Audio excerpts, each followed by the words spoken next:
instead going to get it over to Mr. Dan Seals. And welcome, sir. First of all, thank you for coming. I appreciate it.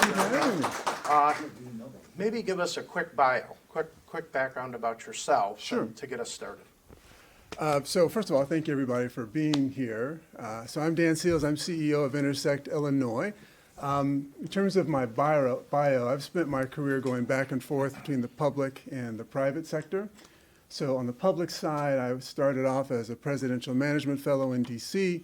I was an aide to Assistant Secretary of Commerce, worked on Capitol Hill as an economic advisor, came back to Illinois, became the number 2 at the State Department of Commerce, where I was going all around the state, holding town halls and understanding the issues and opportunities that we've got here. I was a professor at Northwestern on public policy. On the private sector side, I did my MBA at the University of Chicago, and I went into marketing. So I've been running marketing for companies like Sprint, now T-Mobile, GE Capital and their real estate group, where we were doing commercial real estate, and most recently some healthcare startups.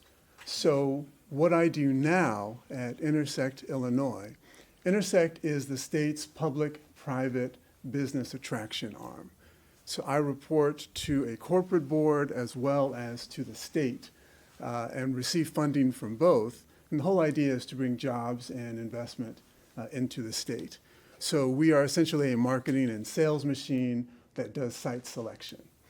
So when we've looked at sort of what our strengths are, we sort of went to the data and we found 6 key sectors where Illinois is most competitive. Advanced manufacturing, EVs, electric vehicles, tech and IT-related jobs, agribusiness, life sciences, and logistics.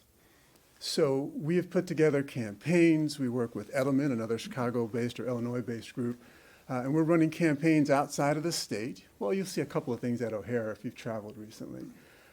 In those spaces where we're targeting businesses to come into Illinois. So a recent example of one is a European food company who was looking to set up their shop in the States and start selling their product here. We were competing with Indiana and Wisconsin. For anyone here who covers Vernon Hills won. They will be locating there. That's a $20 million project that's coming in. That's one of 487 companies that moved into Illinois last year, which puts us at second in the nation, not according to me, but according to Site Selection magazine. And so for the folks who saw me speaking in Bloomington, a lot of what I talk about is that we've got some things to work with here in Illinois. Things aren't perfect, as we were just talking about, but we've got some assets. The Chicagoland area has been number 1 for business attraction and expansion 10 years in a row. Illinois is number 1 in the Midwest for job creation. Our economy has grown to $1 trillion over the last 3 years. That makes it the 5th largest economy in the country, which is hard to do on accident. You just can't be 5th place by just not trying, right? So there are some things that we've got that are working quite well here in Illinois. One of the biggest obstacles that I've run into is, as a group, a lot of us don't really believe in what's going on in Illinois. We've lost confidence. And so I'll meet people who say, well, you know what, I'm doing okay. But over there, it sounds like it's just going to pot. My region is succeeding, but we're the brightest bulb in a dimming chandelier, and we better be careful because it's all going downhill. When we do that, it's really hard to sell. If you can imagine, you're trying to sell a property and there's somebody who's with you who's like, this neighborhood sucks, That really does make it hard. And so what I'm trying to do within our state is share some of the good news, not try to tell folks that everything is perfect. It'll never be perfect, and we should debate about how to make it better, but to also recognize what we have that are assets and what we should be building on and how to leverage them so that we can have more growth for the state. So I'll stop there. Yeah, and again, thank you. The idea behind a conversation is that it's back and forth, right? So I'm just here to kind of get things started Well, I have a few questions to kind of keep things going, but I don't wait until the end or anything like that as, it's, all right if I call you Dan, right? Absolutely. Yeah, as Dan is saying stuff, if you've got a question or something, we're a small group here, raise your hand and we'll get to you right away and keep the conversation going. So, and you had mentioned within the framework of what you were talking about, that, okay, so your job is to attract business, Business right? attraction is the And mission. you mentioned campaigns, and so I'm going to ask, just because I'm not really familiar with what you would do to attract companies to come and talk to you, about Yeah. Illinois. So we put together a campaign. It's called Be in Illinois. You can go to beinillinois.org and you can see the website that we put up if you're interested. What we've done is targeted those 6 areas that we talked about, and now we're hitting them with a variety of tactics. So people on LinkedIn who are executives in those targeted areas are seeing ads about Illinois come up. You click on those ads, it brings you to our website where we give you more information. We will email you directly. Hey, do you know about Illinois? We have this central location that gives us some really strong advantages from a logistical standpoint. Let me tell you about our workforce. We have one of the more skilled workforces in the country, and we start making the case that way. As people are interested, they say, hey, we'd like to learn more information, or we'd like to come visit a site. And when they actually have an opportunity, what we do is we will have a meeting with them and collect the information that they're looking for. We need a site that is this large, has to be close to this area, it needs rail, it needs highway, whatever it may be, and we build an RFI. Then we send that out across the state, right? And so every county in the state and some towns will get that message, and then those who have a site that fits will respond to that RFI. We'll then take those sites to the company and say, hey, here's what we found for you.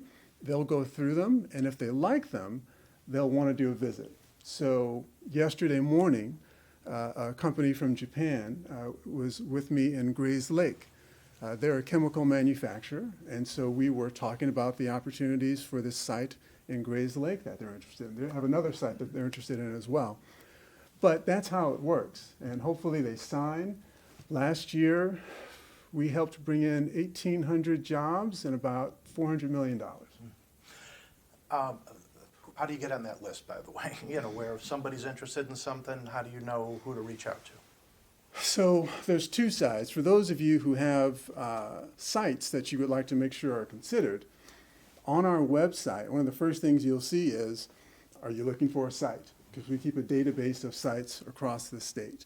And so you're welcome to contact us and we will upload your site onto that. It's just another free marketing channel for you. 1. 2, if you're trying to receive the RFPs, we're usually working through the economic development organizations and county and city leadership.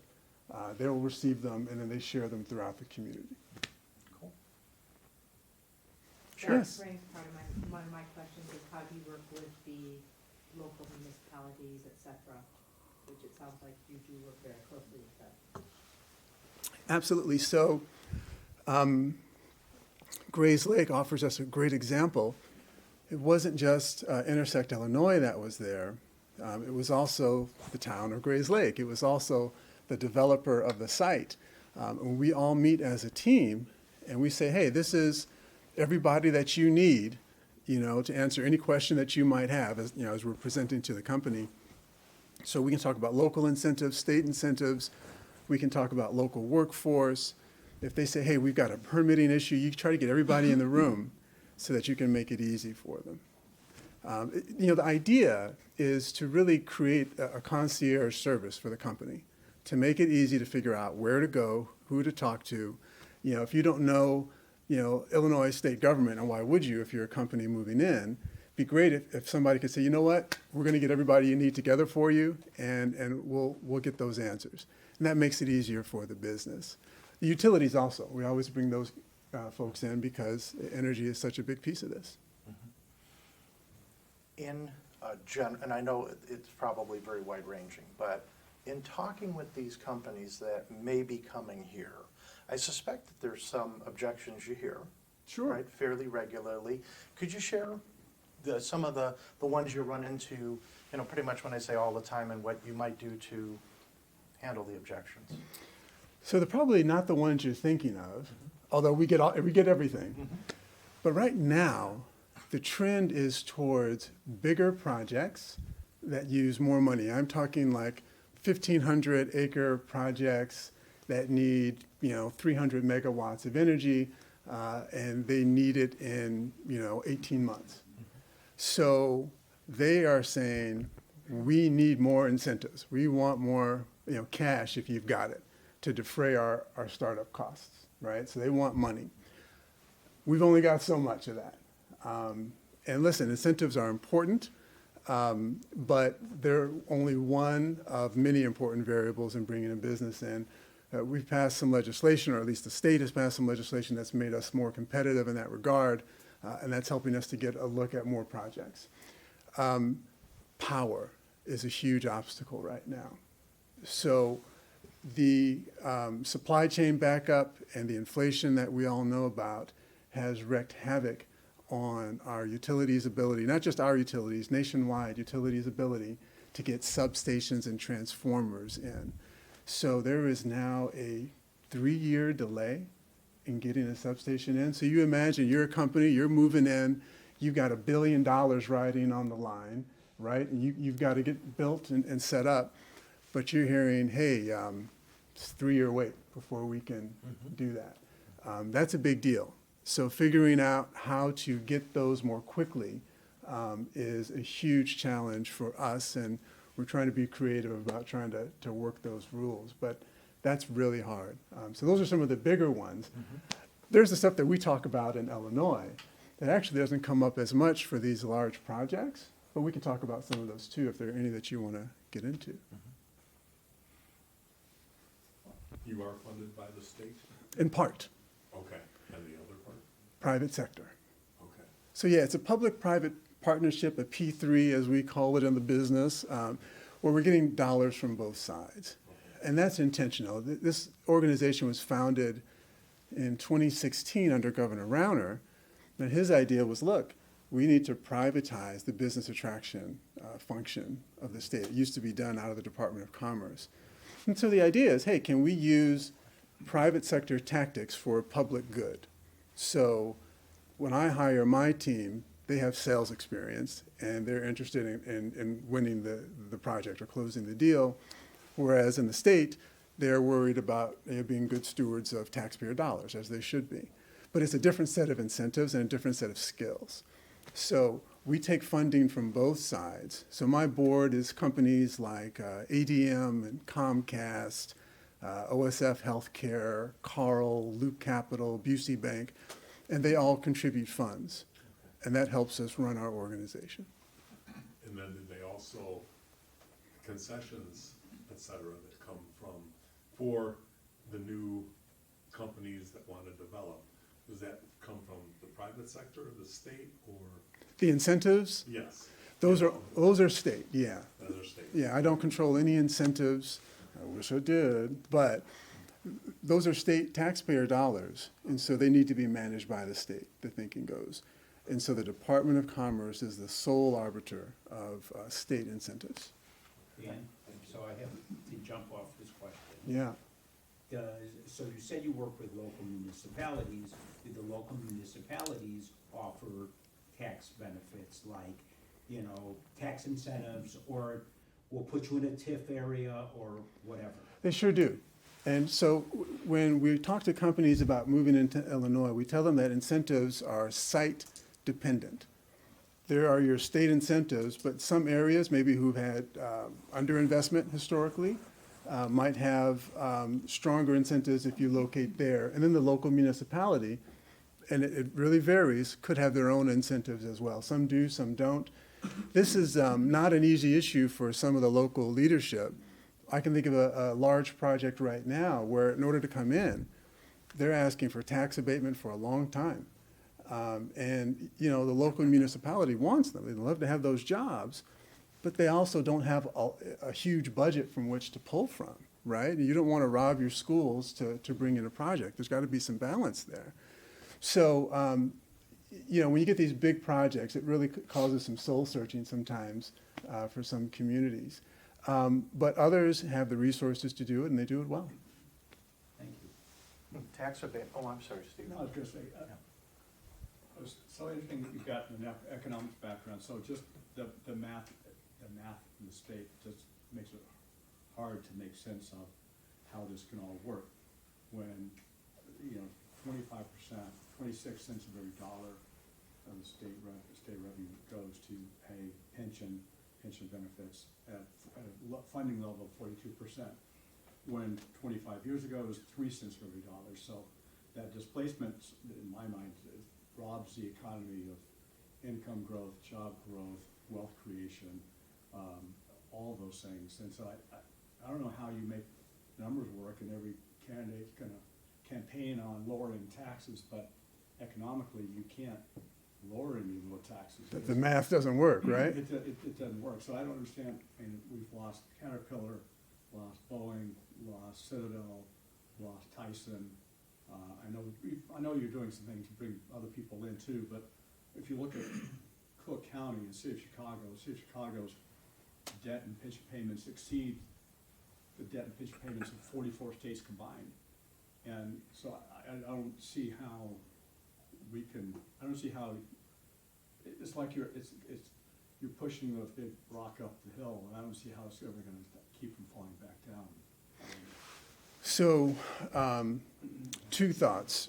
First, just as an aside, when we talk about those, Caterpillar, for example, Caterpillar moved their headquarters out, and the state lost 340 jobs. Caterpillar kept their operations, and the state retained 17,000 jobs, and they're hiring in Illinois. So what we've seen is a bit of disintermediation where the head has left the body. Part of that is because we're finding now, as we all work virtually, that the headquarters doesn't need to be in the same place as the employees. So that's a whole interesting dynamic, and we're not sure where it's going, but I want to put that in context. We should also mention that Google's coming in. They're going to hire 5,000 people. Kellogg spent off its snack unit. They're moving in as well. They're coming in from Michigan. I don't know what to tell you about Citadel. I think he was going to retire, and God knows they've got some issues, but I wish he would have stayed because he was a great philanthropist, and Ken Griffin. Mm-hmm. But that's an aside. Let's get to your more serious question, which is, hey, what do we do about the state's finances? And I agree with you. It's a real problem.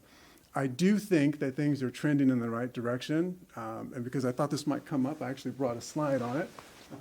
I'm going to preface this by saying, You've got a tough audience here, because our home values are next to last in the country in terms of increases in the last since year 2000. We're just above Detroit and Cleveland. well, and I should add that I'm from the community. I live in Wilmette. So for any of you who are covering Wilmette, I'm not selling. I like my house, but maybe one day. And you like your schools. I So do. And more important, he likes his agent.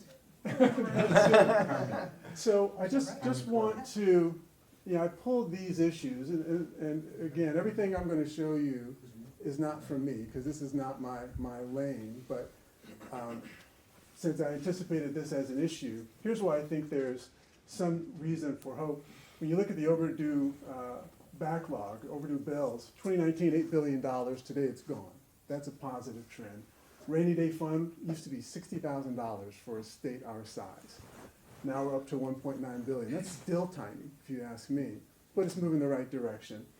Credit ratings were near junk. We've had 7 upgrades. I'm counting on an 8th one, so we're still waiting on that. what are we at the moment? Are we at triple, we're doubling? Somebody Google it and tell me. It should be pretty easy to find. GDP has grown from $881 billion to $1 trillion. That's important for a few reasons, not least of which is that increases tax revenues, right? Which helps us to pay some of these prices down. And then the pension funded ratio, you see that we are paying for more of the pension as well. Now, we are still at, the bottom side of that hill. I think we still have a lot of pushing that we have to do. We need economic growth to help make that happen.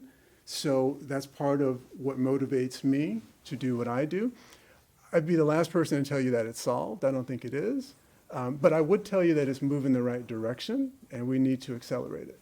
I think as much as you can try to move in the right direction, the pension issues just get worse. And any improvement you may make by bringing in 2,000 jobs is eaten up by further erosion of the economy by pensions. You still have 26 cents of every dollar going pension debt, and that should be. I don't mean to monopolize this by going in it, but I just don't know. Chicago's a wonderful it's a wonderful place to live. The center of the country. You've got fresh water. You've got open space. You can one flight to about anywhere in the world, and so it's a wonderful place to live. But I mean, there's not a client I have that isn't talking about leaving, and when especially Can I ask government. how old they are? They're from 45 to 60, 45 to 75. Okay. And if Pritzker gets his quote-unquote fair tax approved, they're gone. And they're not gonna stay. So a couple of thoughts, and we're just going into our conversation from before we I told started. you he was the pension guy. Right? We got the pension and the population, I'm a right? bond person. And everywhere it went from a triple B plus to an A minus. Thank you. You're welcome. We all have our areas of expertise and focus. So again, I try to stay out of politics because that's not what this role is about. I do think, though, to your comment, if you're seeing the rating agencies continue to upgrade us, then they are seeing something that's fairly positive here, right? And if you're seeing the economy grow, that increases our ability to address some of these issues. And I think those are both positive. I think if it was hopeless, and I don't think you've said that word, but it sounds like you're pointing that direction. I don't think that the rating agencies could make that conclusions that they've made so far. Yeah, the upgrade, I think, had something to do with the federal aid during the COVID-related federal aid. We've got $14 billion to change the balance sheet of the state. And I think that's what the credit agencies are looking at, not anything we generated internally. But they're as smart as we are, I would think. Well, but it's still it's on the balance sheet. It's just looking at the balance sheet. I think that's. Let's go to other opportunities. What do we have in either the infrastructure program or the IRA that we can use to increase our electrical network infrastructure? Do we have any incentives in that? So there's a lot in that area. So a lot of infrastructure funding has come into the state. We are dealing with some of the opportunity on the Edens right now. For those of you who've been driving downtown, it's construction season, right? But that's a positive. We just won the Chan Zuckerberg Initiative, which is $250 million that goes to life sciences. And this is Priscilla Chan and Facebook's Zuckerberg who have put this money up. This was a national competition. Our universities got together and the state put in some money too for the bid, and we won this huge initiative. So that's going to create a lot of initiatives because pharmaceutical companies want to be where the innovation is happening, and that comes from R&D. So that's a big win for us. This has led to the creation of something called Innovate Illinois, where the universities are saying, you know what, that was a good start. What if we did this again? And so we've sort of formalized the structure, and the idea is to win more than our fair share of federal dollars and incentives to bring more business and investment into the state. So that's a big piece for us. I think the other issue was, population and people leaving the state. So, and this was the other question that I anticipated that I wanted to share. Let me see if I can make that bigger.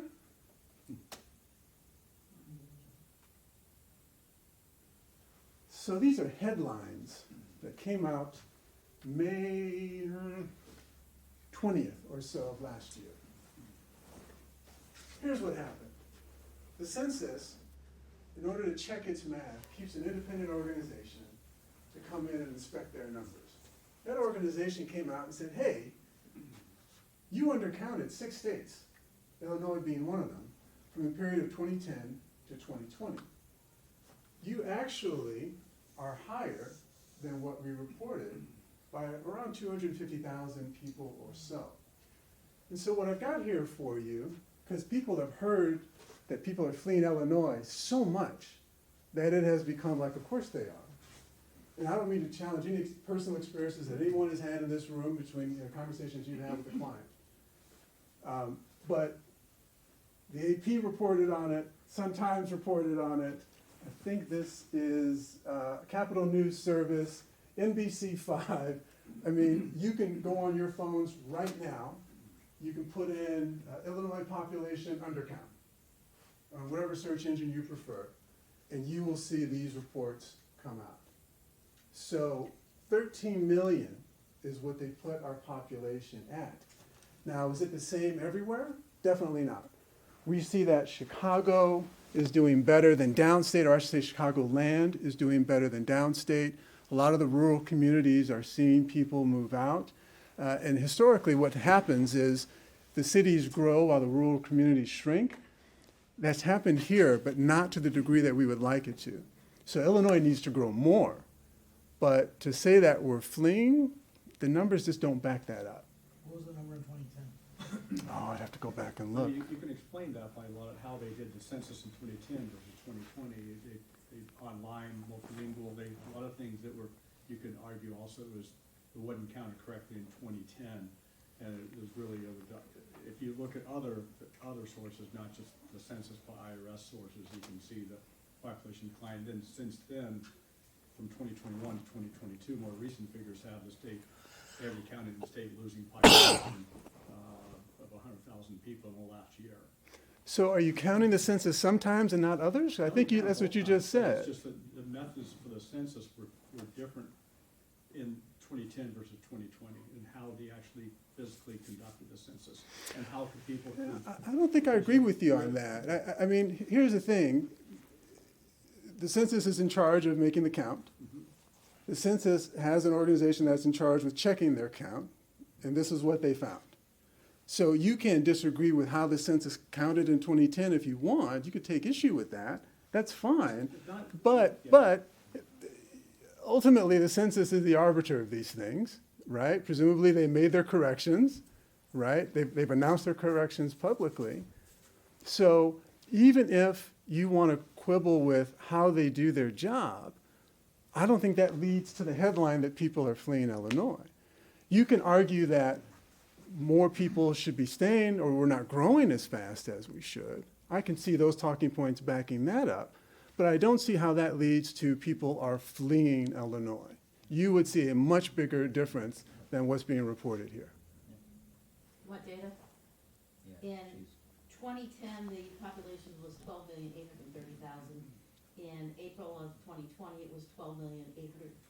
The delta is 18,000. No. So what's that percentage of population growth? Well, with over 12 million versus 18, I'd say we're at what, 0.01%? I don't know. Overall. So, okay, if hang on. population growth is 5%, and that went up 18,000 people, Well, actually, according to what they said, is went down 18,000, so if we add back in 250. 13 million is where you end up. Yeah. What Do you have any questions from people coming in looking for fresh water supply? It's interesting you bring that up. So a lot of the conversation that I'm hearing from economic development communities, and actually there's a conference on this coming up in September, is, hey, they've had a drought in the western part of the U.S. We've got all this fresh water. Isn't that an advantage for us? And the answer is yes, of course it is. And so we have companies who are coming in and who are looking for access to fresh water for their projects.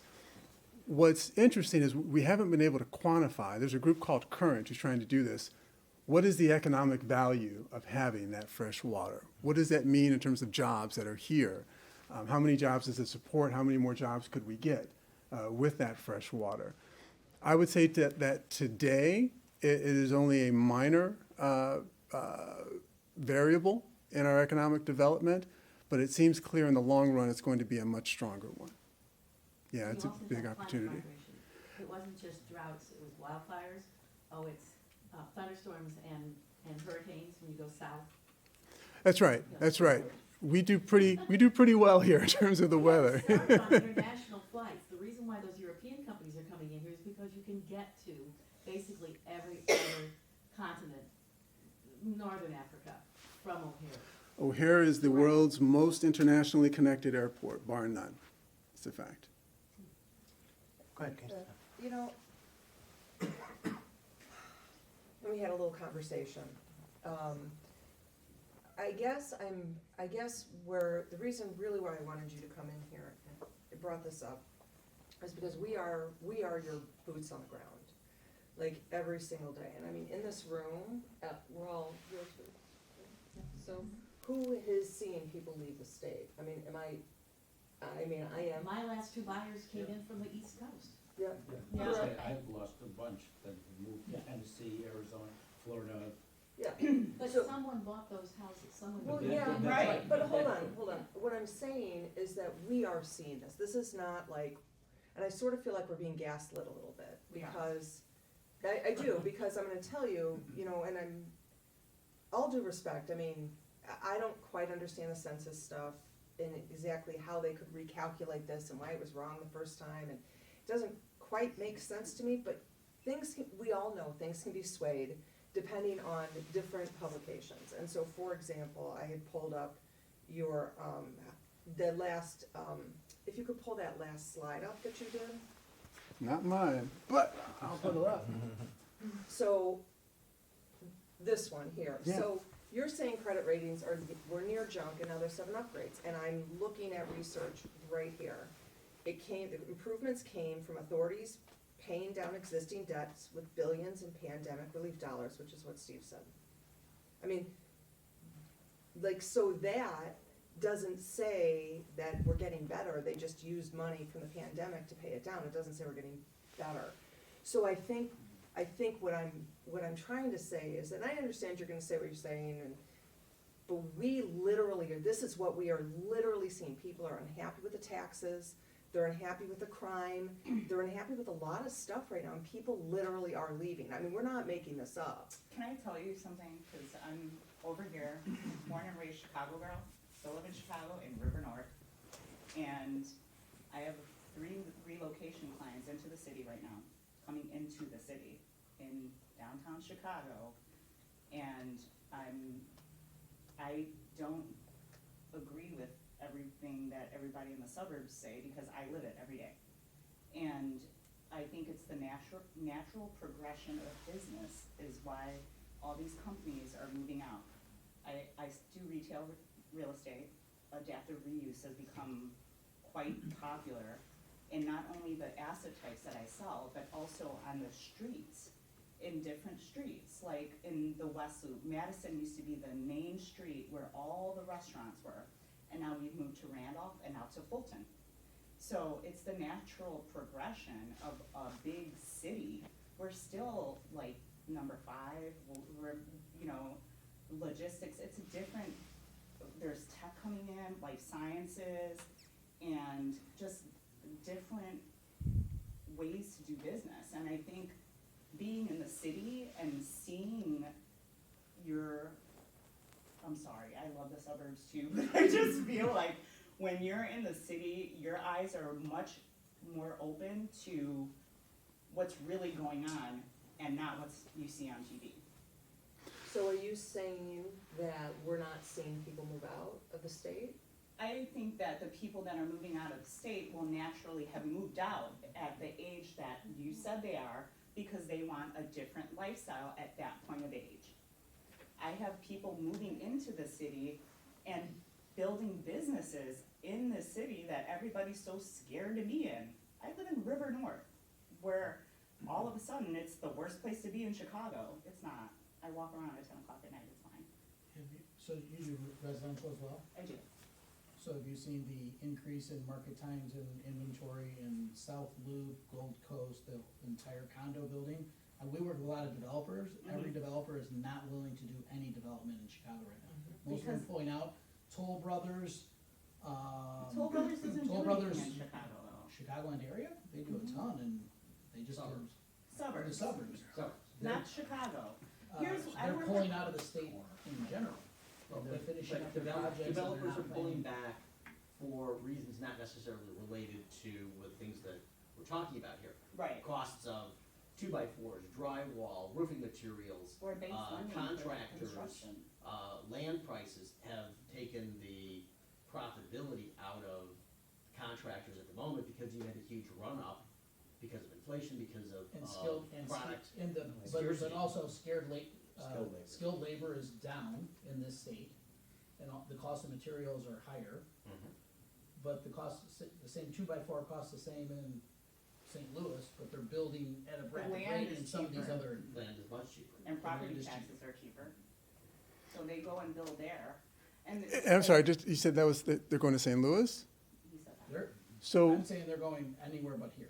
okay, so the reason why I In say, terms of, and we work with a lot of developers, as do our commercial partners, and they're not willing to. And the only way it's cost effective is to do high luxury rental building, is what's going on here. so I think there's a Sellers in the few, city Which and will everywhere. crash. I mean, so there's a lot going on here, but Like they did in 2007. yeah, I want to just draw attention to one item, and I appreciate your comments on the city, because if you want to see who the most dangerous large cities are, where does Chicago fit in the top 10 most dangerous large cities? Yeah, Chicago's not on the We're list. not. St. Louis is number 1, Yeah, right? I think Milwaukee is even worse than. we are. Milwaukee, Kansas City. but you're talking per capita numbers. No, I'm talking large metro areas. Who are the most dangerous ones? Just Most period. dangerous So based on- over 300,000 people. Yeah.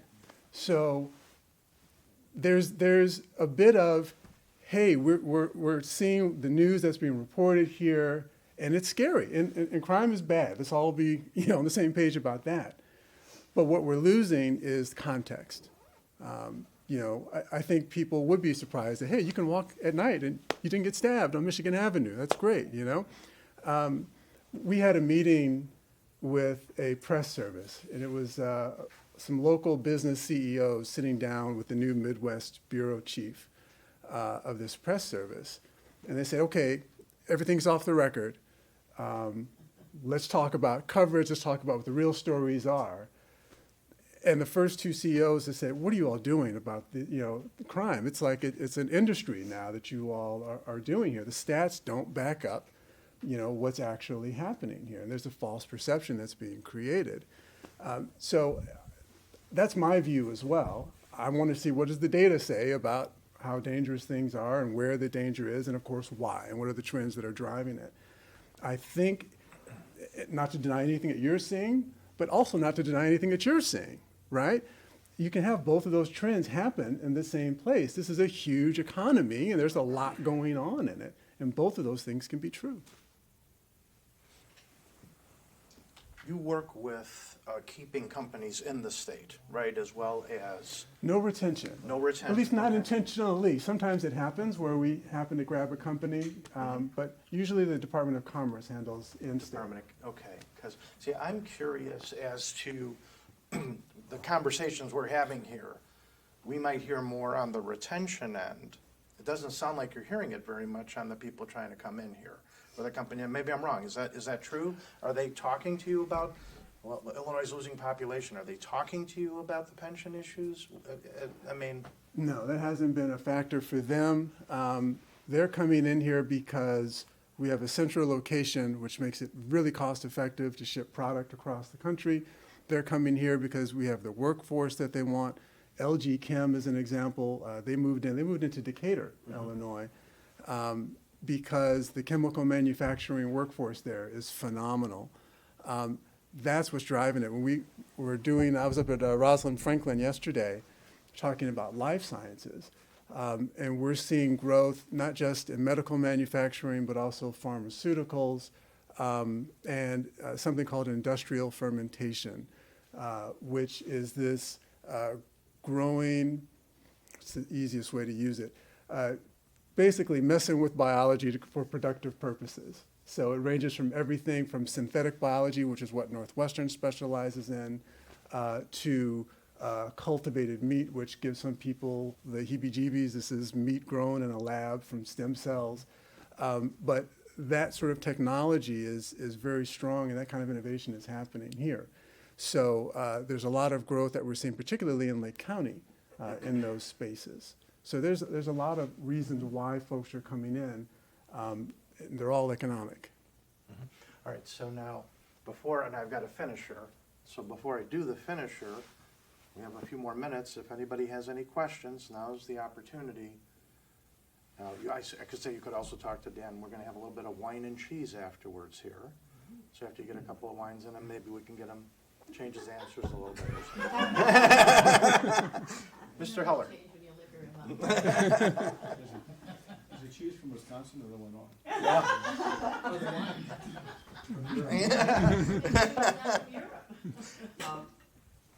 So what are the benefits that you are touting to these out-of-state firms, out-of-country firms that are coming in, besides perhaps TIF, some state incentives, some tax abatements?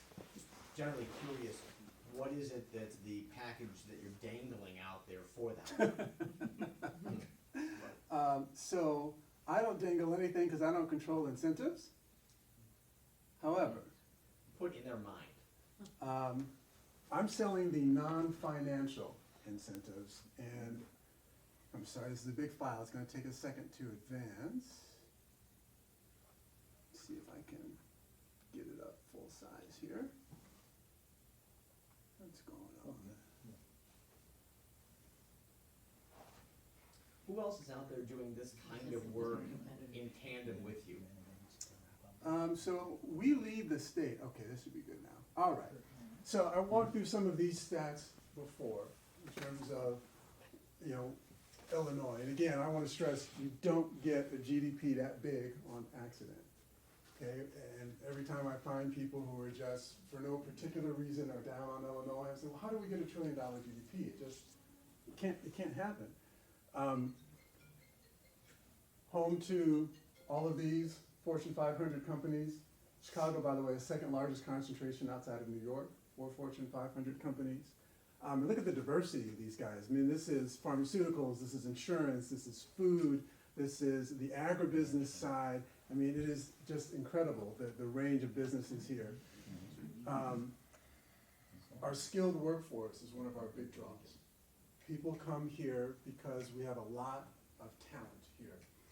University of Illinois, by itself, graduates more engineers than Stanford, Caltech, and MIT combined every single year. It is an army of talent that's marching out of that university. Northwestern and University of Chicago are two of the best universities on the planet, bar none. That gives us a very talented workforce, and people drive business. And so companies want to come here to tap into that. I'm doing this really quick. Our community colleges do an excellent job of training people for the skills that they need, that local community businesses need to hire on. Some of them have created customized programs. When we bring a company in, so for example, Rivian, when they moved in, we had the local community college, Heartland, they created an electric vehicle track just for students so that they could go straight into Rivian upon graduation. So you can come in, I forget if it's an 8-week certificate program, but that's a huge advantage for us. And then we're talking about the airport, how connected we are, our water, our waterways are massive. We're the only state in the country where all 7 Class 1 railroads meet, so if you've got product, that's a huge advantage. And of course, our interstate system. No better place in the country to get product up and out around the country or the world. It's just a huge advantage for us. That's just an example of how much of the country you can cover from Illinois with 1-day, 2-day, and 3-day drive. So there's a lot more, but this is what I dangle in front of them, that there are reasons for locating here that are going to help your business. You're going to find the people you need, and that's going to increase your revenue. You're going to have lower costs because you're in the center of the country, and it's cheaper to ship your product out. If we go into each of the industries, I can show you some more stuff, but you didn't ask for that. But yeah, I liked your question though. Is there anybody else that does what you do, what Intersect Illinois does? So the regions have them. So in Chicago, World Business Chicago, they do a great job. And if we get a project that's interested in Chicago, we take it to them. Lake County has Lake County Partners. They do the same thing. And indeed, Choose DuPage has their version. Cook County does their piece. The Chicagoland area, by the way, has formed a partnership called the Greater Chicagoland Economic Partnership. So all of those communities are teaming up, which is a brilliant move, if you ask me. But no one else does it statewide. We are the only group that does that. What's your email address? So, because these are all your friends now, and they're gonna wanna email you. You are more than happy, or welcome, I should say, to email dan.seals@intersectillinois.org. Actually, I think it might be the last slide here. Fast forward past all of these great things. Yeah, dan.seals@intersectillinois.org. I have one last question. Of course. Who have you lost to? Where have they gone if they haven't come here? So we lose to, it's going to depend on the company. We compete a lot with Indiana and Wisconsin. For the bigger projects, we compete a lot with Michigan, Texas, and no, don't compete with the Carolinas as much. The southeastern portion of the U.S. provides cheap labor, and that's a draw for a lot of companies. So when we compete with them, we're talking skilled labor, which costs more. I think somebody pointed out earlier. They're saying cheap labor, unskilled, so you have to spend more on training, and the company decides which one they're going to go to. So that's a constant debate and dilemma that we've got. Yeah. You mentioned that to his question of other partners that do work on this, World Business Chicago, Choose DuPage, Lake County Partners, and what was the last one? Oh, so there's more. I'm sorry. There's in the Chicagoland area. So Will County Economic Development Council, WECD, I think that's right. What Collar County am I forgetting? Kane Counties is just forming up. Historically, they have not had an organization, but it's coming together now. What was the other one? Kentucky's got a tremendous organization. Yes, they do. They have brought in some extraordinary businesses in the last 5 years. You're seeing a lot of activity in that part of the state because you have 6 of the rail lines meeting there. And so manufacturers want to set up there so they can get their product out to the world. So, yeah, they've been doing really well. McHenry County? McHenry County, what's theirs called? They have not been as active either. What's your wish list? What do you wish that you had top 3 or 4 bullet points? What can we help either lobby for or suggest? Wow. That's a great question. Nobody ever asked me what I want. This is a sign of a great program. Want or need, I guess, would be the other part of that. So here's the feedback that I get from site selection consultants, or at least one that has stayed with me. And the site selection consultants, as the name suggests, are the ones that the companies often hire to figure out where they should locate. They said, you've got a great product in Illinois, but you need to be competitive in the other areas. So incentives, as much as we might have mixed feelings about them, some people love them, some people hate them. If we're going to attract new business, we have to be competitive. So I want to have strong incentives to compete. That would help. I certainly would like more resources to work with so that I can reach more companies. Right now, we're focused primarily on the states with some countries that we're bringing in. I'd like to go broader to bring them in. I would love to have more allies and ambassadors for Illinois. We are such a big state. We spend a lot of time debating issues, and again, there's nothing wrong with that. But when we talk to smaller states, it's easier to get everybody rowing in the same direction. Here, we tend to want to fight a little bit, and We have a big ego in Chicago. we do, yeah. So, What do you mean by allies and ambassadors? you. I want you to be able to make the case when you're talking to your customers and prospects, not just for your community, but for Illinois. So by contrast, think of Texas. Texas, one of the most dangerous states in the country, statistically. You would never know it because people are proud they are from Texas. And that's powerful.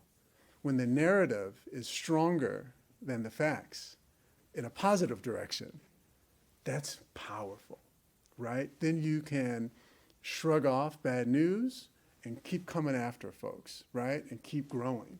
That's what we need to do. So when I mean ambassadors, I mean all of you are ambassadors for the communities where you're selling, right? You have to be. We need more of that. It's okay, again, to be critical, but you live here. There must be something you like about it. Maybe there's somebody here you like. I don't know. But you shouldn't be shy about sharing that story. I think that's so important. A bunch of past presidents of organizations in this room, whether it's NSBAR, NICAR, or some up-and-coming people. Does any of that help you to say, okay, we're gonna go to blank? Can we take, the president of the North Suburban Barrington Association of Realtors, because we're focused on Lake County and you're bringing an organization, they have people, they're gonna need places to live, buildings to buy, locations that have bricks and mortar in some facet. Yeah. How can we collectively perhaps help or collectively work with you? I like that. So first, there's that just immediate point of just being an ambassador for your community, right? That helps the state, that helps the community. It's the right thing to do. There is, I think folks have pointed out, it's a tight labor market. In some parts of the state, maybe in most parts of the state, by what Jeff Baker is saying, if we were to bring in 1,000 jobs, where's the housing for them, right? So that becomes really important. And so having Illinois Realtors, full disclosure, is on my board, and this is what we talk about a lot. Okay, where would the people live? What policies do we need to have? Who needs to be in the room? And so I do think the Realtors' voice is crucial for that conversation, because you just can't solve it without them. Yeah, Illinois Realtor CEO Jeff Baker's on your board. And so, yeah, I imagine he does have a conversation with you occasionally about this stuff. He is not for shy. sure. Thank you so much for doing this. Thank you all very much for coming out. Appreciate it. Thank you.